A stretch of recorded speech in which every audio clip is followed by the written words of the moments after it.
주옵소서. 부족한 자가 섰습니다. 성령님께서 온전히 입술을 주장하시고 하나님의 말씀만 가감없이 증거될 수 있도록 주여 도와 주시옵소서. 예수님의 이름으로 기도하옵나이다. 아멘. 할렐루야. 네. 오늘 벌써 10월 첫 주일을 맞이해서 주 앞에 성찬 주일로 예배를 올립니다. 오늘도 주님의 피와 살이 여러분 안에 깊은 곳까지 도달되어 내가 아닌 내 안에서부터 역사하시는 성령의 예수의 말씀으로 살아갈 수 있기를 주님의 이름으로 축원을 드립니다. 계속해서 요즘 말씀을 드립니다만 새벽에도 그렇고 이제는 우리가 새로운 교회를 세워야 되지 않겠나 하는 말씀에 대해서 계속해서 말씀을 드립니다. 이제는 이 코로나 사태가 종식되기를 우리가 기도하지만 만에 하나라도 이 코로나 사태가 계속 이어진다든지 아니면 이 코로나 사태가 점점 오히려 기승을 부려서 클라이막스까지 지금 올라가서 내려가는 중인지 아니면 더 올라갈지 그건 우리는 알 수 없습니다. 전문가들은 2025년도까지 갈 거라고 하는 그런 전문가들도 있는데 그렇게 되지 말아야 되겠지만 만약에 그런 일들이 일어났을 때 우리는 그런 상황 가운데 앞으로 코로나 사태가 점점 확장됐을 때 우리는 예배, 하나님 앞에 기도, 우리의 신앙생활은 어떻게 해야 되는가 이런 부분에 대해서 우리는 충분히 우리는 검토하고 그리고 또 대비책을 세워져 나가야 될 줄로 믿습니다. 핍박 가운데서도 카타콤 교회가 세워졌어요. 지하에 들어가서 그 핍박 속에서도 예배를 드렸습니다. 6.25 전쟁 중에도 예배가 멈추지 않고 예배를 드렸으며 이제 코로나 사태에서도 우리가 어떻게 예배를 드려야 될지에 대해서 하나님께서는 믿는 자들을 택하셔서 예배를 받으십니다. 그 자리에 우리가 분명히 있어야 되고 합류해야 되기 때문에 하지 않으면 안 된다라는 것을 저와 여러분 속에 속히 아주 마음속에 인식되어 있기를 주님의 이름으로 축원을 드립니다. 먼저 이런 사태와 또 앞으로 그런 일들에 대해서 우리가 어떻게 신앙생활을 해야 될 것인가에 대해서 몇 가지 한번 말씀을 드려보고자 합니다. 첫 번째는 우리가 회개의 신앙을 가져야 됩니다. 이 회개한다는 것은 반드시 기도가 포함되어 있죠. 이것은 우리가 하나님이 기뻐하시는 뜻이 무엇인지를 알아야 되기 때문에 그렇습니다. 지금 이 시대 속에서 하나님이 원하는 것이 무엇이며 왜 이런 사태가 일어났으며 앞으로 어떻게 될 것인가를 성경을 통해서 조명을 받고 또 그리고 우리가 기도를 통해서 개개인 나는 어떻게 해야 되는가 이런 부분에 대해서 우리가 분명히 인식할 수 있어야 되는데 하나님 잘못된 부분들을 회개하오니 주여 회개를 받으시고 그리고 주 앞에 날마다 기도하오니 하나님의 나의 개인의 뜻과 지금 시대가 어떻게 해야 될지 이런 부분에 대해서 교회는 어떻게 해나가야 될지 이런 부분에 대해서 하나님 알려주십시오 하고 기도할 때 우리는 회개하는 심정 또 우리 속에 정결해야만 하나님의 말씀을 그대로 받아들일 수가 있기 때문에 그렇습니다. 회개되지 않은 심령 속에는 하나님께서 말씀을 주실 수가 없어요. 그리고 말씀을 받는다 할지라도 그 말씀이 그 안에서 심어져서 열매를 맺을 수가 없기 때문에 그렇습니다. 자, 오늘 예레미야 선지자가 주신 말씀 12절까지를 봤습니다만 이어서 또 계속해서 예레미야 선지자가 말씀을 하고 있죠. 예레미야 4장 13절 14절을 한번 마저 보도록 하겠습니다. 자, 다 같이 한번 봅시다. 시작. 보라, 그가 구름같이 올라오나니 그 병거는 회리바람 같고 그 말들은 독수리보다 빠르도다. 우리에게 화 있도다. 우리는 멸망하도다 하리라.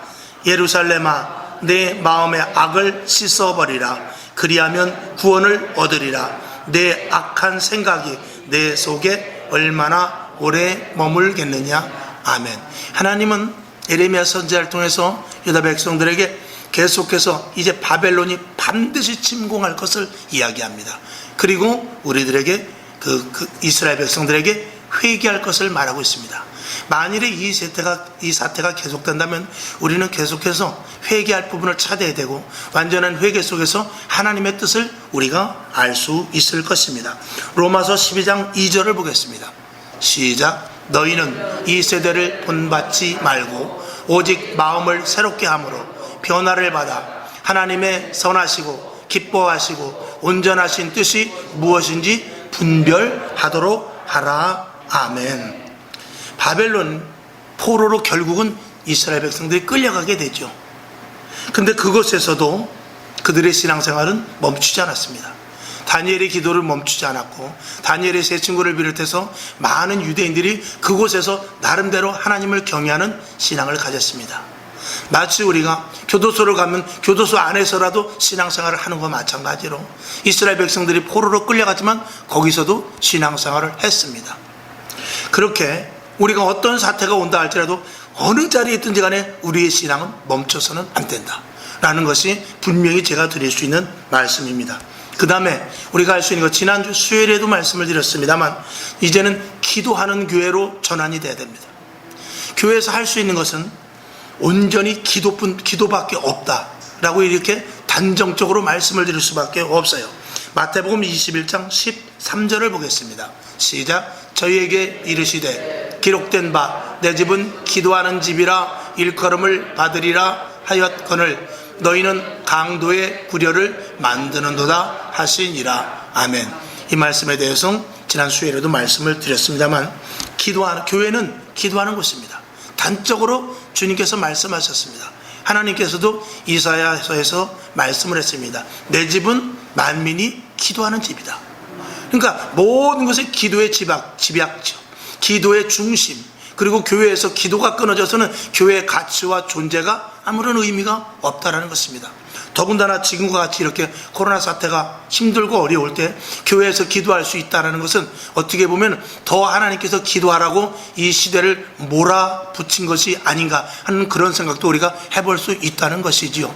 왜냐하면 그동안 기도가 너무나 점점 줄어들었어요. 50년대, 60년대, 70년대, 80년대, 90년대, 2000년대로 오면서 기도가 늘지를 않고 세대는 점점 악해져 가는데 기도는 상대적으로 줄어들었단 말입니다. 세대가 악해질수록 갑절에 기도를 해야 됨에도 불구하고 예전에 기도가 다 어디로 사라졌는지 지금 기도하는 교회가 없고 목회자 역시도 3시간, 4시간 기도하지 않습니다. 성도들 하루에 30분 기도하지 못합니다. 성경 말씀 3장 보는 사람 드뭅니다. 이렇게 됐을 때 우리는 이 신앙을 도대체 무엇을 가지고 이 험한 시대에 지탱을 할 수가 있겠습니까? 하나님께서 제일 먼저 우리들에게 이제 할 수 있는 건 뭐냐? 기도하라고. 우리가 예배는 드리지 못해도 기도는 할 수 있습니다. 이제는 밤낮으로, 예전에는 밤에 자고 낮에는 예배 드리고 밤에 자고 낮에는 일하고 그랬습니다만 이제는 밤낮을 가리지 않고 성전문이 열려져 있어야 돼요. 그래서 닫혔던 성전문들을 이제는 다 열어야 되고 이래서 닫았고 저래서 닫았고 뭐 여러 가지 핑계 댈 것이 아니라 이젠 성전문을 활짝 열어놓고 그까지 그 도둑놈이 들어와서 이 물건을 다 가져가는 게 문제가 아니라 이제는 들어와서 성도들이 아무 때고 와서 큰 교회 같으면 10명, 20명씩 조를 짜서 5명씩 조를 짜서라도 시간을 정해서라도 와서 기도할 수 있게 해서 성전문을 활짝 열어놓고 24시간 기도 체제로 들어가서 기도해야만 회복될 수 있습니다. 기도할 때 주님 오시면 만날 수 있는 것입니다. 성전에서 기도가 끊어지면 안 되는 시대가 이제는 왔습니다. 하나님께서는 누구를 찾으십니까? 기도하는 자를 찾아요. 기도하는 심령은 깨어있기 때문에 그렇습니다. 기도하지 않으면 주님을 만날 수 없습니다. 저와 여러분, 우리가 믿음의 신앙의 이 견고한 터 위에 설 수 있는 근거는 무엇입니까? 기도입니다. 기도하는 자만이 살아있을 수 있습니다. 옥에 갇혀도 기도할 수 있어요. 힘들고 어려운 고난 가운데서도 기도할 수 있습니다. 내가 홀로 떨어져서 저 산중에 있다 할지라도 기도는 할 수 있기 때문에 그렇습니다. 오늘 이 시대의 성전문일 예배를 혹시 제한을 시킨다 할지라도 기도는 할 수 있습니다.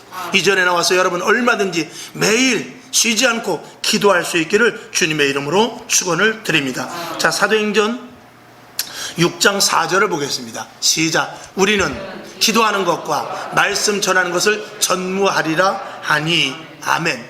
이제는 기도할 때 주의 종들은 더 기도하고 더 말씀에 전무하고 바깥으로 나갈 새가 없습니다. 이제는 뭐 선교여행이나 또 어떤 야유회라든지 교회 행사라든지 아니면 친목이라든지 등등 목회자의 만남 등등도 이제는 모든 것들이 원래회 총회까지 다 맡겼습니다. 할 수 없어요.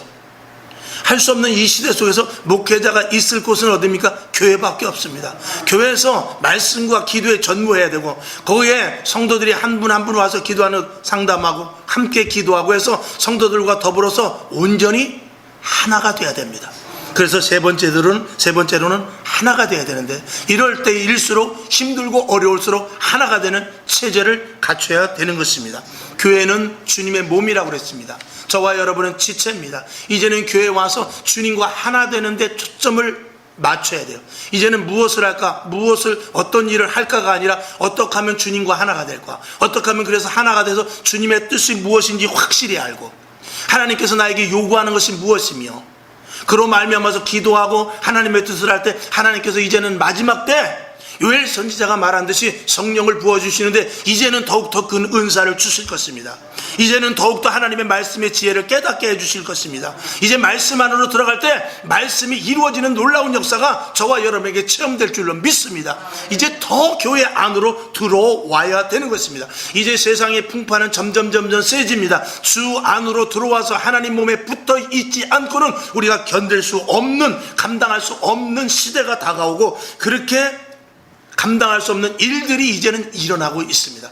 이제는 웬만한 신앙 가지고는 다 떨어져 나갑니다. 마치 바람이 불면은 나무가 서 있지만, 웬만한 폭풍에는 서 있지만 강력한 폭풍이 불 때는 그 뿌리가 약한 나무가 다 뽑아지듯이, 간판이 떨어지듯이, 시원찮은 지붕이 날아가듯이 버티고 버틴 게 다 결국은 떨어질 수밖에 없는 그런 신앙자들이 얼마나 많을 수 있다라는 것입니다. 그래서 더 교회에 붙어 있어야 되고, 더 기도로, 더 하나님이 주시는 은사로, 더 하나님이 주시는 축복과 권세를 누려서 하나님 안에 온전히 붙어 있는 저와 여러분이 분명히 되어질 줄로 믿습니다.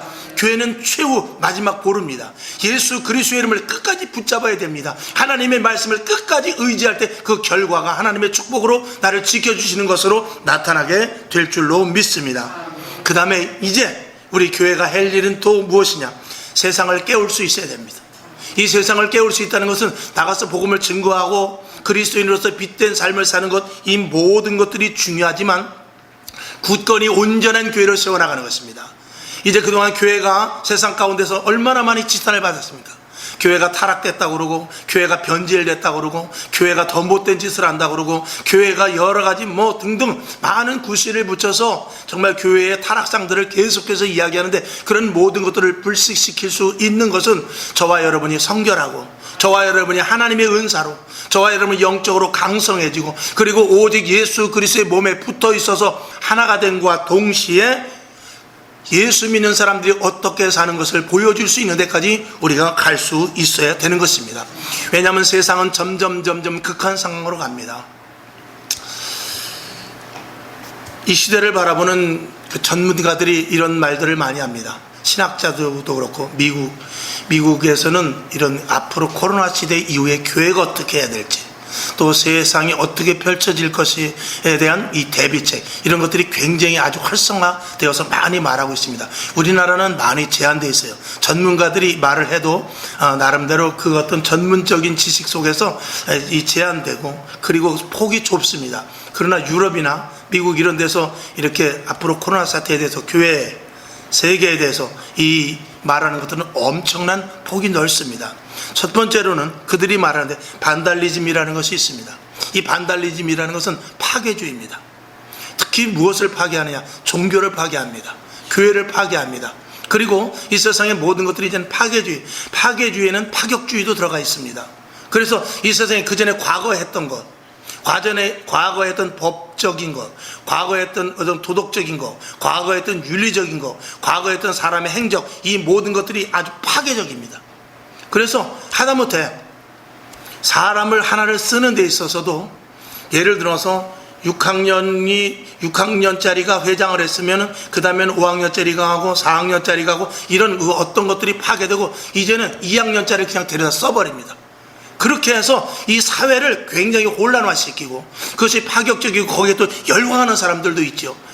정부가 괜찮다, 그 조직이 괜찮다, 저런 파격적인 것은 너무나 놀랍다 하는 이런 일들로 만들어서 이 세상을 완전히 바꾸어버리는 그런 일들을 자행하게 됩니다. 그런 것들이 어떤 순리나 어떤 나름대로 이 계열, 서열, 이런 것들을 다 무시해버리고 완전히 파격적이고 파괴적으로 가게 되는 것입니다. 그는 작은 하나의 일부분이고, 큰 부분으로는 이 세상의 모든 사람들을 선동하고, 그리고 사람들을 점점 악으로 몰아가는 데 있어서 그들이 악이라고 느끼지 못하게 할 정도로 몰고 가는 그런 시대로 계속 가고 있다고 전문가들은 말을 하고 있습니다. 거기에 또 맞물려서 뭐냐면 mitbollism이라고 있습니다. mitbollism이라는 것은 뭐냐면은 사람들을 우매하게 하는 것입니다. 사람들을 무지하게 해요. 그래서 사람들을 우둔하게 만듭니다. 그래서 지식이 있고 박사가 박사가 여러 개가 있다 할지라도 이 세상 시류에 그냥 끌려가서 거기에 말 못하지 못하는, 세상의 경제, 정치,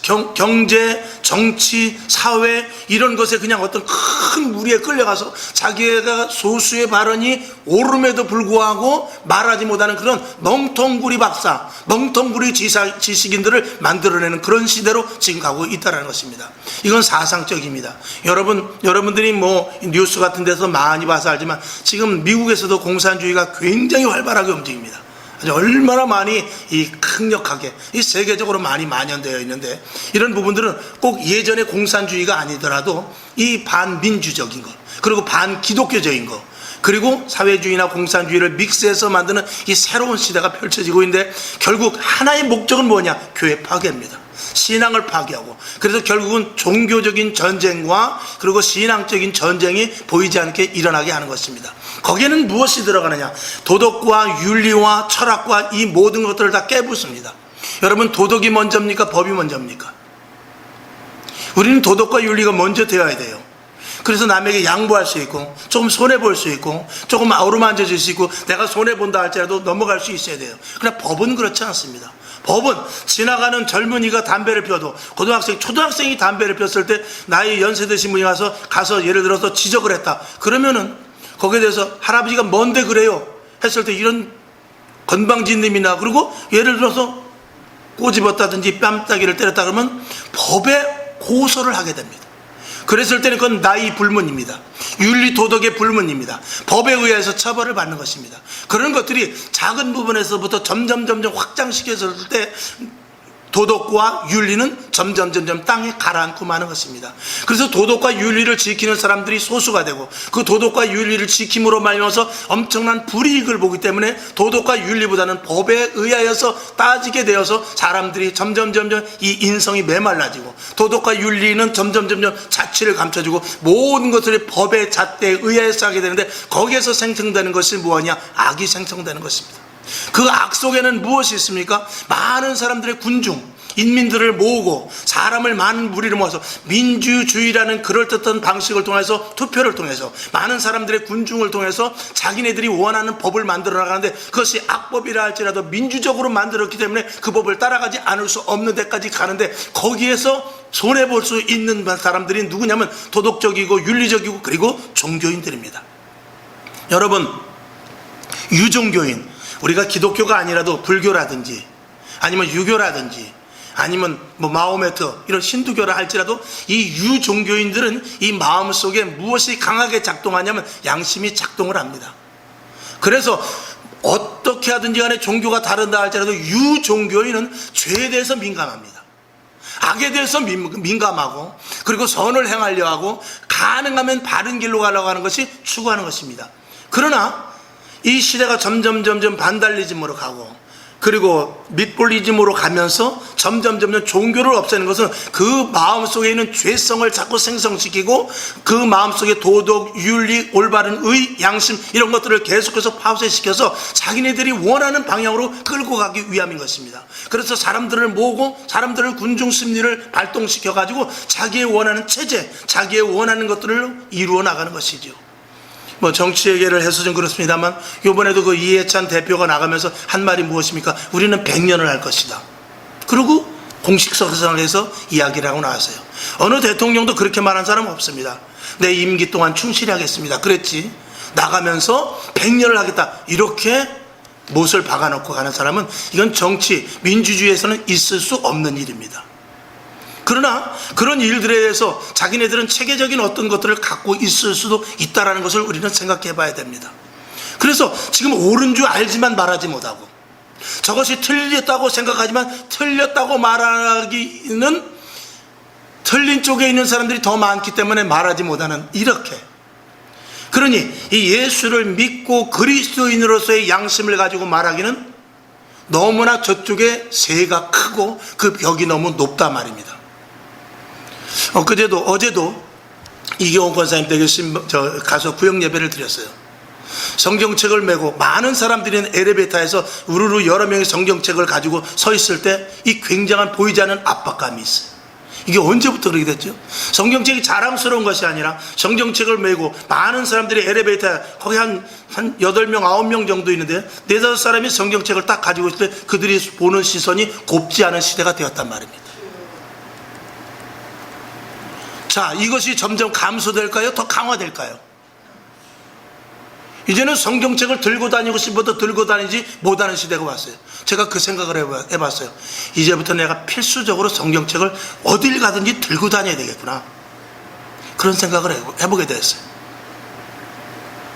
교회 옆에 있는 성광교회라는 이름을 다 떼고 교회 십자가를 다 떼고 지금 그런 교회들이 많습니다. 왜 그리스도인으로서 나타나지 못하죠? 그런 보이지 않는 벽이 있기 때문에 그래요. 예수 믿는 것을 제일 나중에 말하고 교회 다니는 것을 부끄러워히 여기고 지금 신앙생활하면 다른 사람들한테 뒤처지는 것 같고 이런 모습들이 앞으로 점점 가속화될 텐데 여기에서 어떻게 하겠느냐는 것입니다. 이걸 이길 수 있습니까? 성령 받고 은사 받고 하나님의 은혜를 체험하고 신비한 은혜를 맛보고 주님의 손길에 어루만짐이 있고 주님의 음성을 듣지 않으면 여기서 이길 수 없습니다. 다니엘이 어떻게 그곳에서 총리가 되었음에도 불구하고 30일 동안만 기도하지 말라는데 어떻게 기도할 수 있었습니까? 하나님이 분명히 살아계심을 믿었기 때문에 그렇습니다. 오늘 이 시대는 누구를 찾습니까? 하나님을 확실히 믿는 자, 하나님을 만난 자, 예수로 말미암아 살 수 있는 자들만 이길 수 있습니다. 이 시대는 오직 예수로 내 안에, 내가 주님 안에 온전히 들어가 있지 않으면 우리는 신앙생활 하루아침에 무너질 수도 있다는 사실입니다. 점점 쉬워질까요? 코로나 사태가 종식된다 할지라도 이 기독교의 입지는 점점 소수가 될 것입니다. 엊그저께 통계가 나왔는데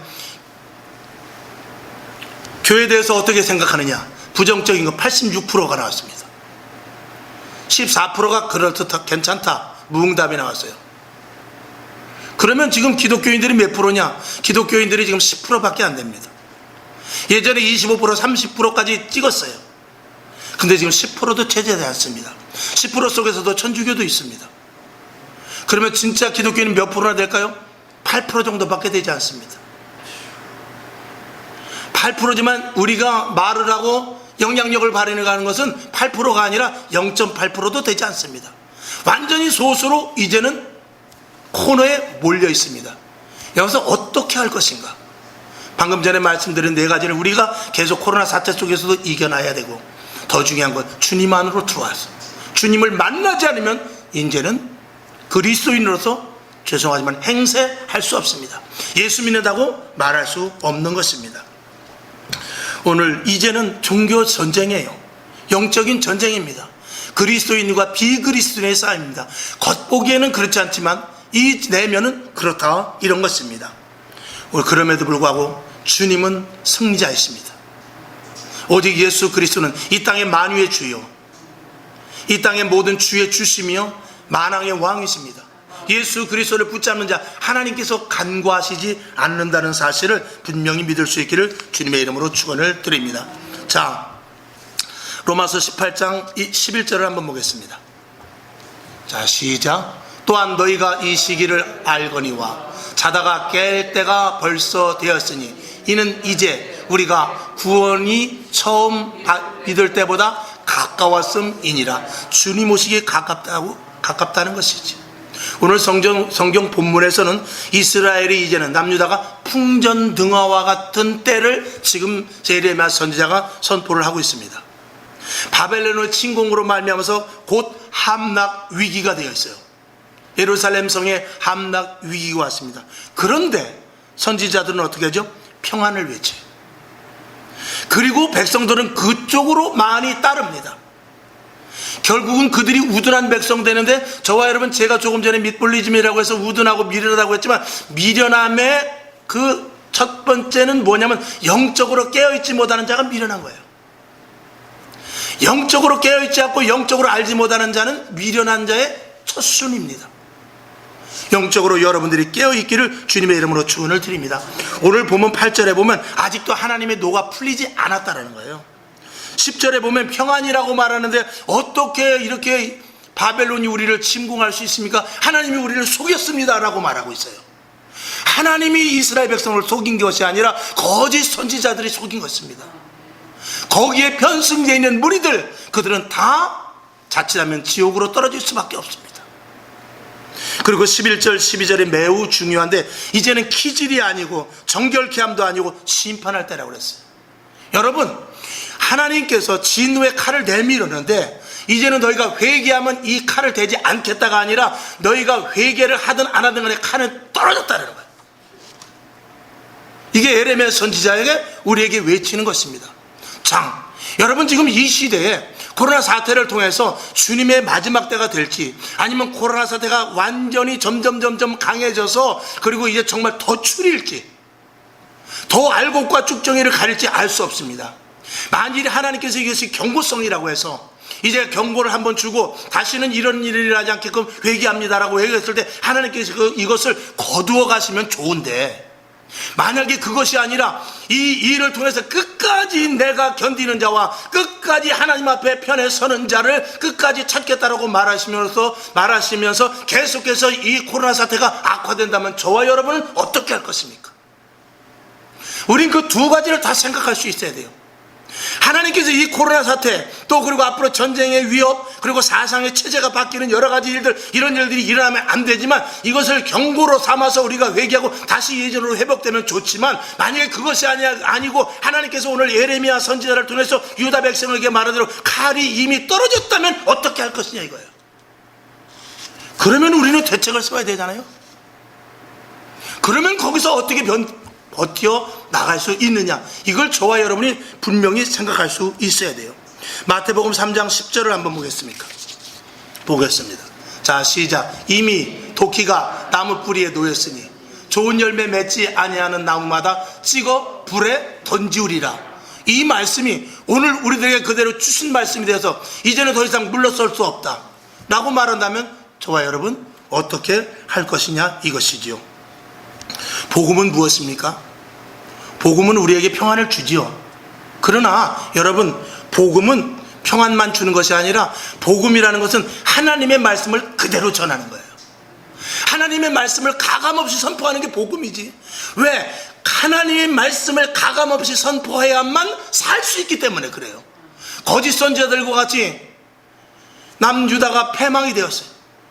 하나님이 우리를 속였습니다. 우리는 멸망하지 않는다더니 이게 어찌 된 일입니까? 너희가 거짓 선지자의 말을 듣지 않았느냐?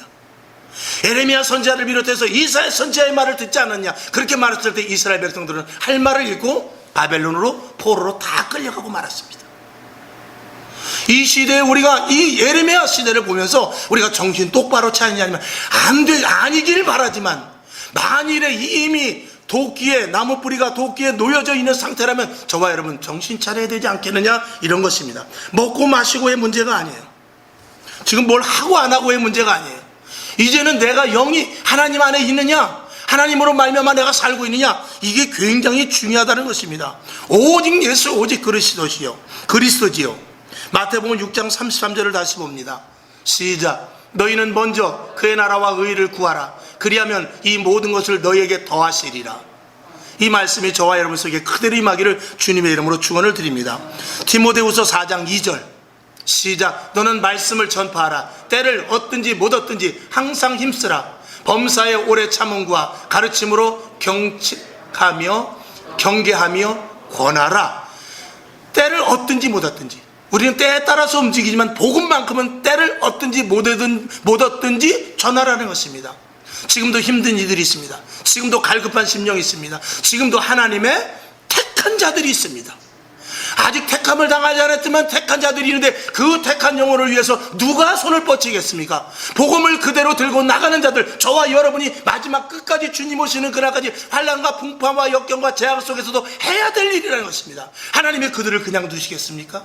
하나님이 그들에게 다가가서 오른팔로 꼭 붙잡아 주실 줄로 믿습니다. 예레미야 선지자는 생명을 걸고 복음을 전했어요. 그것이 진짜 복음이죠. 너희는 빨리 바벨론에 항복을 해라. 이스라엘 백성들은 듣지를 않았습니다. 결국은 예레미야 선지자의 말대로 됐지요. 여러분, 목회자가 거짓 평안을 전하면 안 됩니다. 여러분도 여러분 자녀들에게 괜찮다, 하나님이 돌봐주신다, 이런 말을 하더라도 우리는 언제든지 대비하고 성경에 있는 말씀을 그대로 전해줄 필요가 있습니다. 사람을 만나도 그래요. 야, 앞으로 세대가 어떻게 될지 몰라. 정신 똑바로 차려야 돼. 듣기 싫어도 그 말을 전해야 되고, 그들의 벽이 크고 그들의 아성이 높다 할지라도 우리는 그것을 전해야 돼요. 그것을 전하면 그 많은 사람 가운데 듣는 사람이 있습니다. 목회자는 말씀에 생명을 걸어야 됩니다. 생명을 걸고 말씀을 전해야 되며, 그리고 시대를 올바로 분별할 수 있어야 되는 것이 이 목회자입니다. 말씀을 선포하는 것, 이 목회자로서 정말 이 재단에서 허튼 소리를 하면 안 된다 라는 것이 항상 저의 깊은 생각이죠. 기도할 때마다 저는 구약의 제사장들을 보면서 그런 생각을 해봅니다. 하나님, 구약의 제사장들은 올라갈 때 방울을 달고 올라갔습니다. 그래가지고 분향을 하면서 왔다 갔다 할 때 방울 소리가 들렸어요.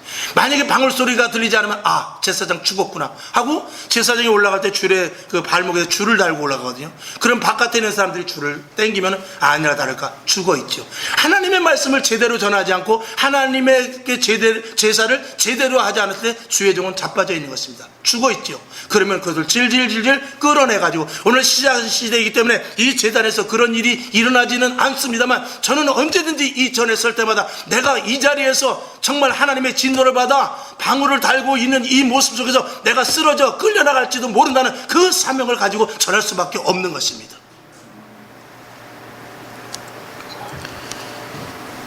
여러분, 이까짓 거 잠깐입니다. 어려워도 잠깐이고 좋아도 잠깐이고, 자녀들이 잘 돼도 잠깐이고 잘못돼도 잠깐이에요. 언젠가는 지나갑니다. 그리고 또 한편은 우리의 일생이 금방 지나갑니다.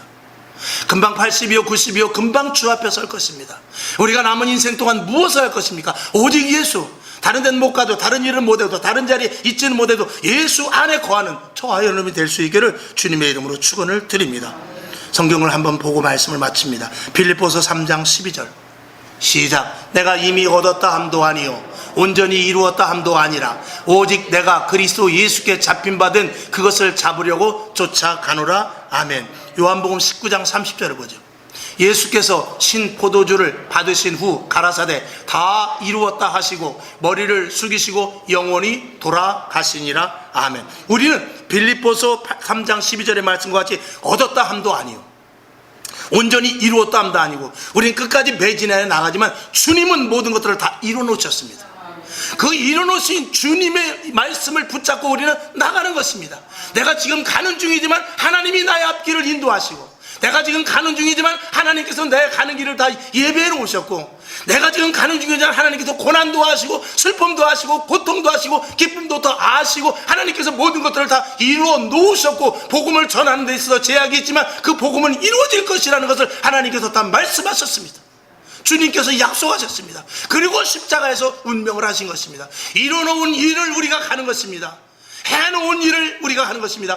약간이 힘들고 속을 새기고 어렵고 답답하고 고통이 있고 물질, 건강, 환경, 어려움이 있다 할지라도 하나님께서 내 앞길을 다 예정해 놓으시고 우리의 갈 길 속에서 복음으로 가는 자의 길을 하나님께서 완전히 다 맞춰 놓으셨다는 것입니다. 이 말씀 여러분들이 놓치지 마시고, 힘듭니까? 일어나세요. 주님이 다 이루어 놓으셨습니다. 답답합니까? 주님께서 해답을 가지고 다 해답을 가지고 다 이루어 놓으셨습니다. 여러분 너무 즐겁습니까? 그 즐거움을 잠시 뒤로 한다 할지라도 하나님은 더 큰 즐거움을 주실 것입니다. 주님께서 다 이루어 놓으신 것입니다. 위축되지 마시고, 부족하다고 생각되지 마시고, 억울하다고 생각하지도 마시고, 항상 교회로 오셔야 됩니다. 항상 교회 안으로 들어와서 교회에 붙어 있어야 됩니다. 이것이 가장 큰 축복이요, 이 자리가 가장 큰 축복의 자리임을 깨닫고 늘 주 안에 거하는 축복의 종들 다 될 수 있기를 주님의 이름으로 축원을 드립니다. 하나님 아버지 감사합니다. 오늘도 하나님의 복음의 말씀 가감없이 증거되게 하시고 우리의 심령에 심어지게 하셔서 오직 예수로 말미암아, 아니 예수 외에는 다른 것은 우리가 타협할 수 없습니다. 예수 이름 외에는 우리가 부인할 수 없습니다. 오직 예수 그리스도만 붙잡고 나아가는 믿음의 종들 되게 하여 주시옵소서. 살아계신 예수님의 이름으로 간절히 축원하고 기도하옵나이다. 아멘. 성찬을 하도록 하겠습니다.